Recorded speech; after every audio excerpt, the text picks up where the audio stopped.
Assalamualaikum warahmatullahi wabarakatuh. Di sini saya Ayu Novia akan melakukan praktikum mandiri dengan judul percobaan bentuk medan magnet. Adapun tujuan praktikum kali ini adalah menunjukkan bentuk medan magnet sebuah magnet batang dengan serbuk-serbuk besi. Alat dan bahan yang kita gunakan adalah kertas HVS, magnet batang, dan serbuk besi. Cara kerja pada percobaan ini, yang pertama kita meletakkan sebuah magnet batang di atas meja. Kemudian yang kedua, kita akan meletakkan selembar karton di atas magnet batang. Kemudian setelah itu kita menaburkan serbuk besi tadi ke atas kertas. Kita taburkan.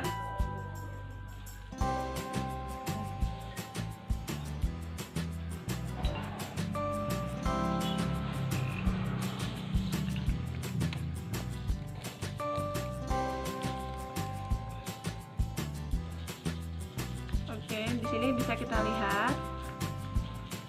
Setelah kita taburkan, kita akan mengetuk kertas tadi secara pelan-pelan. Kemudian kita amati. Nah, dari sini sudah terlihat adanya gambar pola-pola yang dibentuk oleh serbuk gergaji. Oke. Kita amati. Nah, bisa dilihat semuanya di daerah sekitar kutub magnet, garis-garis yang dibentuk oleh pesir besi sangat rapat. Kemudian di bagian tengah, garis-garis yang dibentuk oleh pasir besi lebih renggang jika dibandingkan dengan daerah di sekitar kutub magnet. Dia mengalami kerenggangan. Sehingga disimpulkan bahwa medan magnet paling kuat adalah di sekitar kutub magnet, yang ditunjukkan adanya rapatnya garis-garis yang dibentuk oleh pasir besi. Sedangkan pada bagian tengah magnet memiliki medan magnet yang kurang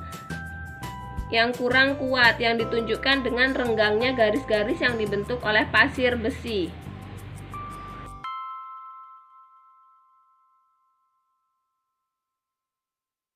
Sekarang kita akan melakukan percobaan yang kedua, yaitu tentang percobaan mengamati gejala medan magnet dengan tujuan untuk menjelaskan pengaruh arus listrik terhadap medan magnet. Di sini ada alat dan bahan yang kita gunakan. Yang pertama ada kumparan tipis, lalu ada kompas, bohlam lampu, kemudian kabel penghubung, dan 2 buah batu baterai.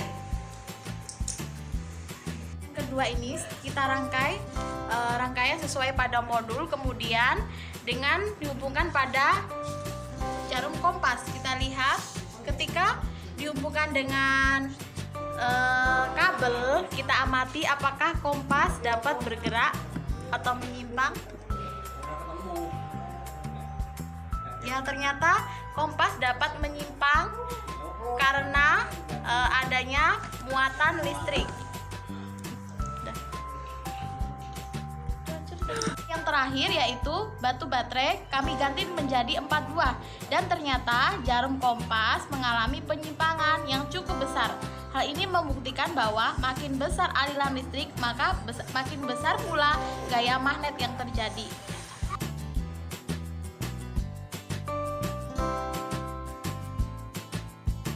Selanjutnya kita akan mengamati sifat-sifat magnet dengan tujuan praktikum, yaitu untuk menjelaskan sifat-sifat magnet. Di sini ada alat dan bahan yang kita gunakan. Yang pertama ada kaca, kemudian ada gunting, ada tutup toples, paku, benang, magnet batang, peniti, dan logam, koin.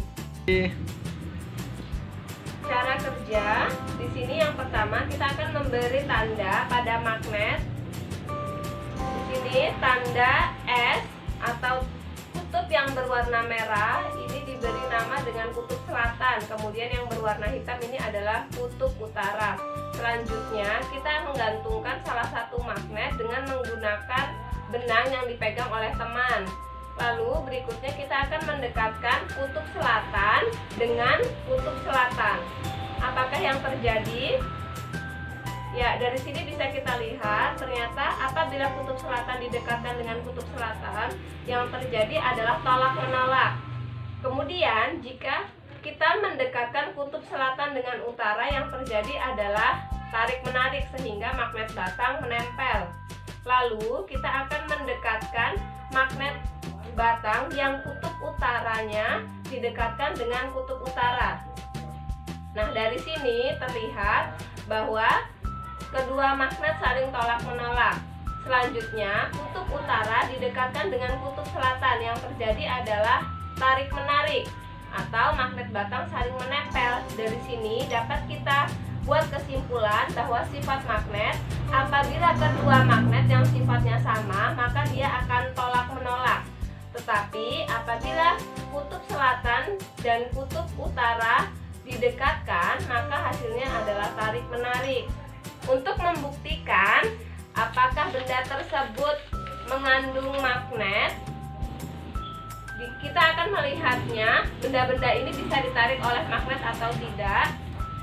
Di sini ada paku yang sudah saya pegang, kemudian akan ditempelkan pada magnet batang. Apa yang terjadi?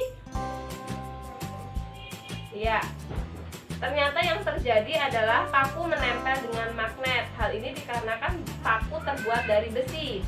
Selanjutnya, kita mengganti dengan tutup toples yang kita tempelkan pada magnet batang. Nah, yang terjadi adalah tutup toples terjatuh. Hal ini dikarenakan tutup toples bersifat atau termasuk bahan yang terbuat dari plastik. Kemudian, uang logam kita tempelkan. Ternyata uang logam tertarik oleh magnet batang. Dari sini bisa kita simpulkan bahwa uang logam ini koin ini terbuat dari logam. Lalu isi staples akan kita tempelkan ke magnet batang dan ternyata menempel. Hal ini dikarenakan isi staples terbuat dari logam.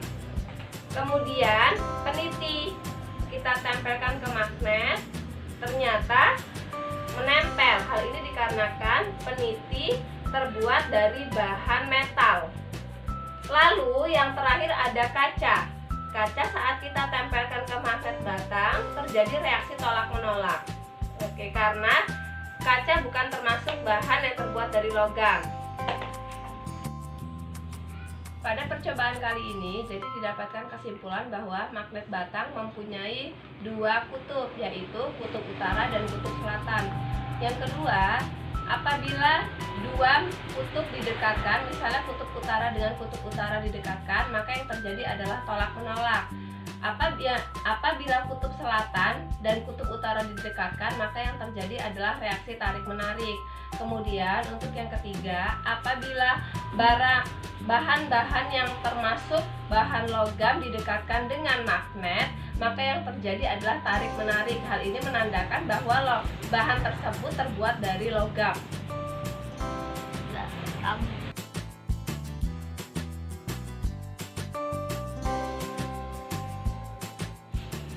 Baik, percobaan selanjutnya saya akan melakukan percobaan tentang cara membuat magnet, di mana tujuan praktikum kali ini adalah dapat membuat magnet dengan cara gesekan elektromagnetik dan magnet induksi. Alat dan bahan yang digunakan adalah yang pertama isi staples, kemudian batu baterai, magnet batang, kabel penghubung, paku, dan lilitan. Selanjutnya di sini saya akan membuat magnet dengan cara gesekan.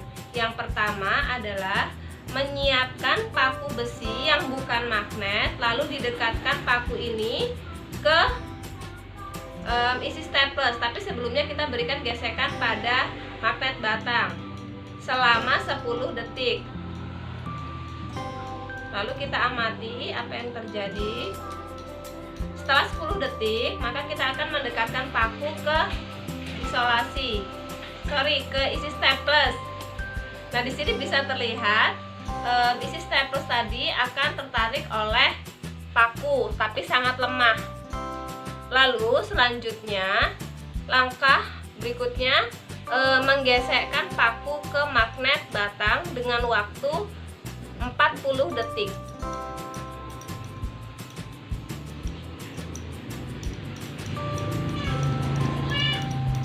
Setelah 40 detik, kita akan mendekatkan paku ke isi strapless. Kita melihat apa yang terjadi. Nah, dari sini bisa dilihat bahwa isi strapless menempel pada paku dan daya tariknya lebih kuat. Hal ini dikarenakan jumlah gesekan lebih lama dibandingkan dengan gesekan sebelumnya. Baik, di sini saya sudah membuat rangkaian sedemikian rupa.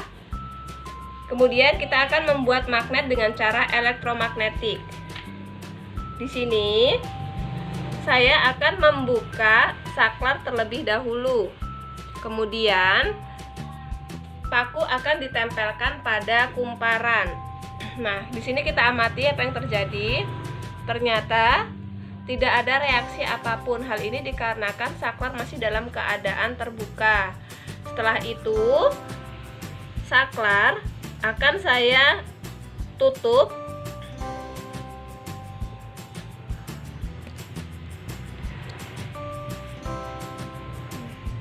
Setelah ditutup, kita tunggu beberapa saat apakah yang terjadi ketika paku ditempelkan ke kumparan. Di sini menunjukkan adanya reaksi, yaitu paku sudah mulai tertarik ke dalam kumparan. Hal ini dikarenakan adanya arus yang mengalir pada rangkaian yang sudah kami susun tadi. Selanjutnya, kami akan membuat magnet dengan cara induksi. Untuk selanjutnya, di sini saya menambahkan lilitan pada paku. Kemudian saya akan menempelkan paku ke dalam lilitan tersebut. Apakah yang terjadi? Oke, di sini dapat dilihat ternyata setelah jumlah lilitan ditambah, maka paku akan tertarik sangat kuat. Hal ini dikarenakan jumlah lilitan yang semakin banyak. Selanjutnya di sini saya sudah mengurangi jumlah lilitan pada paku. Kemudian saya akan mengamati apakah yang terjadi jika paku ditempelkan pada lilitan. Ternyata yang terjadi, paku tertarik pada lilitan tapi dengan daya yang sangat lemah. Hal ini dikarenakan jumlah lilitannya yang sangat sedikit atau sudah mulai berkurang.